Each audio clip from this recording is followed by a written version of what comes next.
If you think you're frustrated now, you're going to be more frustrated because it's not going to be happening like you. It's not a swift kind of process. Court does call the case of Gordon Scott versus Michelle Mathis. Okay, state your names, please. Scott Gordon. Michelle Mathis. Deborah Ripper. Okay. And ma'am, what is your relationship to the case? Mother, significant other. Got it. Okay. This was an eviction case. Where are the parties on this case at this point? What's your position, sir? It's time for her to move out. It's been time for her to move out. All right. Ms. Mathis, where are you on this? I have a place. I just need 45 days. That's it. You said 45 days. Yep. Is it that the other place isn't going to be ready or what? Yes. For at least 30, they said like a month, but I'm just given an extra 2 weeks just in case. All right. They said a month from when? From Wednesday is what he told me. So it'd probably been guessing the first. So I asked him to move in beginning of the month. So a month from June 3rd. 3rd. Yes.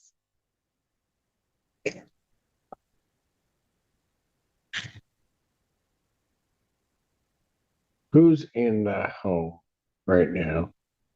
Me and my daughter, my youngest. And are you in the same home? It's a mother-in-law apartment that's attached to the house.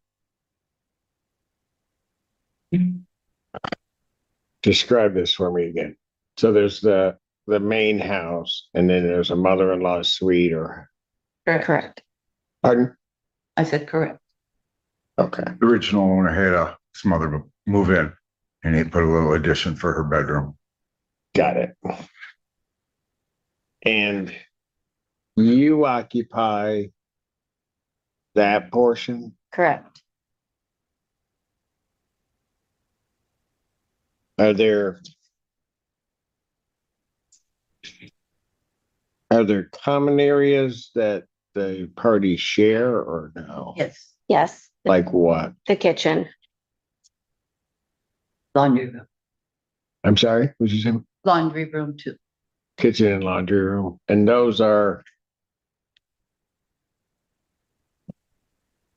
they between that suite and that, or it's like you go through one part to get to? You go through a door from the main house.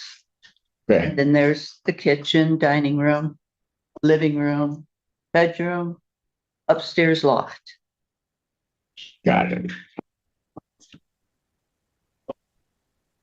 Okay, so and at least unlike the last time, your daughter made it through her graduation. This hearing becomes much simpler because Michelle is no longer arguing that Gordon has the right to get his property back. Instead, she is only asking the judge for more time to move out. That changes the case from a dispute over ownership into a question of how much extra time is reasonable. Judge Simpson wants to know if Michelle has a real plan or if she is just asking for a delay. Michelle explains that she has another place to move into. She believes it will be ready about a month after June 3rd, but she asks for an extra 2 weeks just to be safe. Giving the judge a clear timeline makes her request sound more believable than simply saying she needs more time. At the same time, Gordon tells the court he has been asking Michelle to leave since the previous May. That shows he has already waited a long time and supports his argument that he should not have to wait much longer.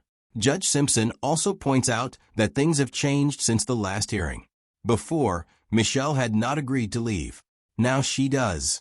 That means the only issue left is deciding how much extra time the court should allow before Gordon gets possession of his property.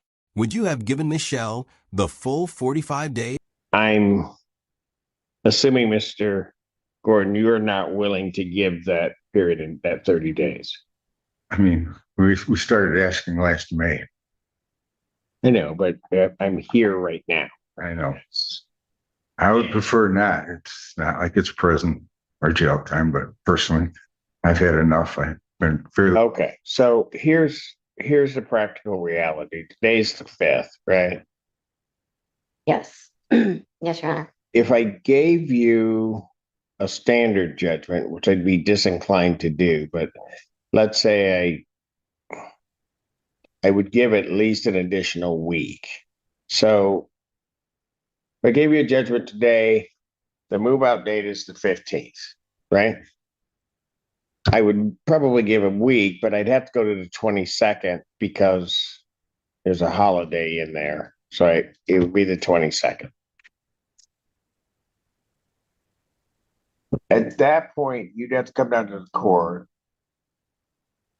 file your order of eviction, right?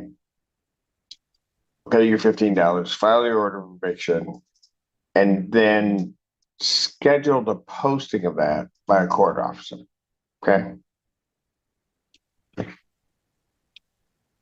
But then from that point, let's say you get that all done in one day. And I'm going to tell you right now, that's not going to happen in one day. But let's say you can get it all done. All right, what's the time difference between the two?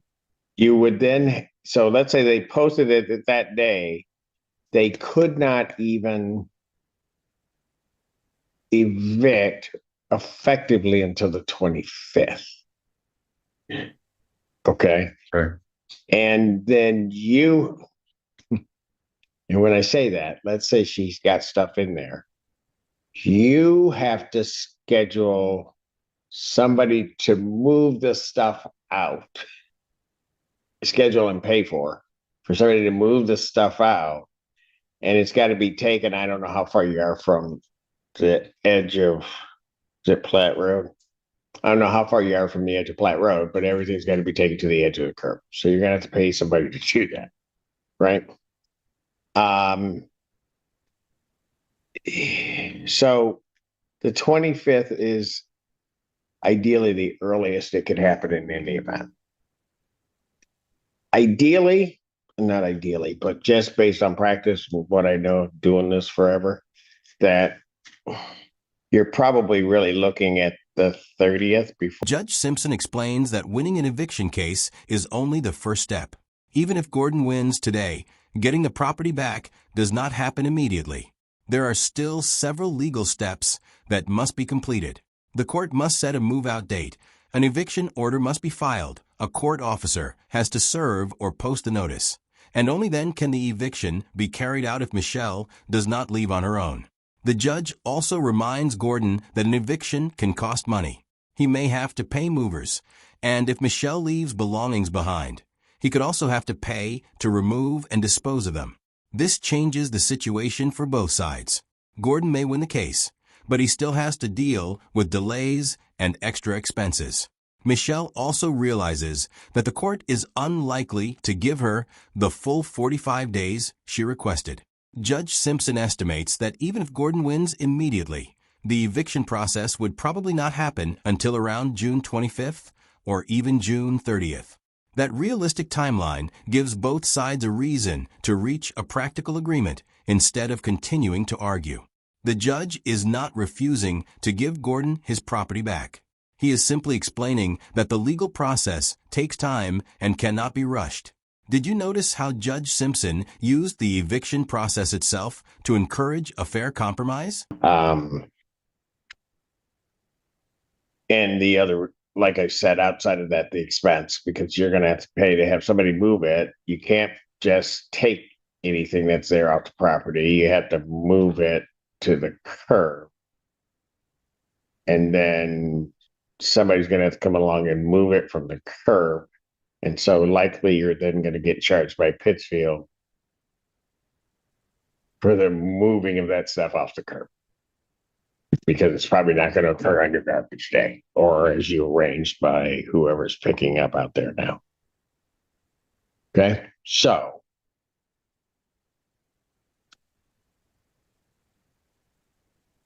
I'm going to tell you what I think, and you guys can tell me what you think, and then I'll just rule. I'm going to grant them a judgment for possession. Grant him a judgment for possession. I would give till July 3rd because that's that next Friday over the realistic time frame for a move out. And that would be that date. That's not the 45 days you're looking for. It's 30. If the place isn't ready, you've got to get your stuff out of there. If it's not ready, then you got to figure out where to store it so that they're not paying somebody to move your stuff out to the curb and then paying Pittsfield again. Correct. Okay. That's what I'd suggest to the parties, but that puts, if your place, like I said, if your place isn't ready, you got to get it out there and store it. Yeah, that would work for me.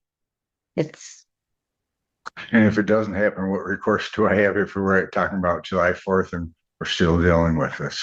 Then you would, well, that's a good point, because we'd be coming up on the holiday, but the court, we're closed the 3rd. Okay. So thank you for bringing that up, because I didn't know if we got the Monday or the Friday. It just keeps switching. So I would actually make it July 1st. And the reason I would make it July 1st, let me just explain this, because then you would have through the whole day, July 1st. If you're not out, then he would have an opportunity to come down to the court to file the order of eviction on the 2nd. Okay. Right? The court's closed the 3rd, 4th, but would open up Monday. So effectively nothing would happen until Monday, but you'd be able to have your order in at that time.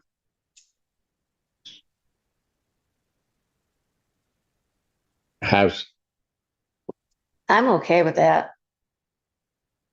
You, Not worth fighting that for a few extra days. okay, thank you. What you say? I have work to do. Yeah, well, yeah, not fighting for a couple extra days, but we'll do that. All right, so I'll grant judgment to the plaintiff for possession. There's no redemption amount, no money judgment. I'm going to do this no tribal issue after a hearing. And the writ date is extended to July 1st, 2020. Well, actually, it's going to be July 1st, 2026. Okay. Any questions? No. No. So Mm-mm. you understand what you have to do. You got to have your stuff out of there by then. All right. You can do it on the 2nd or you can do it on the 6th. Either way, however you want to do it. But I gave you that day. So Thank you. worked up and want to do it, you can do it that day. All right. There'll be somebody down here to take your paperwork and your money. We'll always take your money. You need to fill out a judgment form for my signature. So that reflects this. So you'll have to go to the front counter and get a judgment, fill it out, and make sure that the clerks get it down to me. Okay? Do that when we walk out, right? Yep, you can do it right now. You can get the judgment form. You'll have to fill out the top part and everything. And then if anything, once you fill it out, if anything's missing that I can fill in, I'll just take care of it. Thank you. All right. Thank you, folks. All right. You guys take care. Thank All right. And tell your daughter congratulations. Thank you. My other one's about to have a baby. Uh-oh. Week. A what? In a week. My first grandchild. You said what? Your first great grandchild? You're not old enough to be a great grandmother, and you're not old enough to be a grandmother. I don't know. I don't know what you guys are talking about. All right. You guys take care. In the end, Judge Simpson rules in Gordon's favor and gives him possession of the property. However, he delays the eviction until July 1st, 2026, giving Michelle more time to move out. The court does not award Gordon any unpaid rent or other money. This case is only about possession of the property. The decision reflects what happened during the hearing. Michelle admits she has to leave, and Gordon wants his property back. The only disagreement is how much time she should have. Instead of giving Michelle the full 45 days she requested, the judge gives her about 30 days, which matches the time she said she needed for her new housing. If Michelle is still living there after July 1st, Gordon can begin the next step in the eviction process on July 2nd. However, because of the holiday, the eviction will not happen immediately. Michelle must move out and take all of her belongings before the deadline. Gordon must also follow the law by filing the proper paperwork, paying the required fees, and allowing court officers, not himself, to carry out the eviction if necessary. The important legal lesson is that winning possession in court and actually removing a tenant are two separate steps. Even after winning, a landlord must follow the legal process. At the same time, a tenant with a realistic and honest move-out plan may receive extra time, even if they lose the case. Judge Simpson protects Gordon's legal rights while giving Michelle one final opportunity to leave peacefully and avoid the costs and stress of a forced eviction. Do you think July 1st was a fair compromise for both sides? If you enjoyed this courtroom breakdown, don't forget to like the video, share your thoughts in the comments, and subscribe for more real courtroom stories and legal analysis.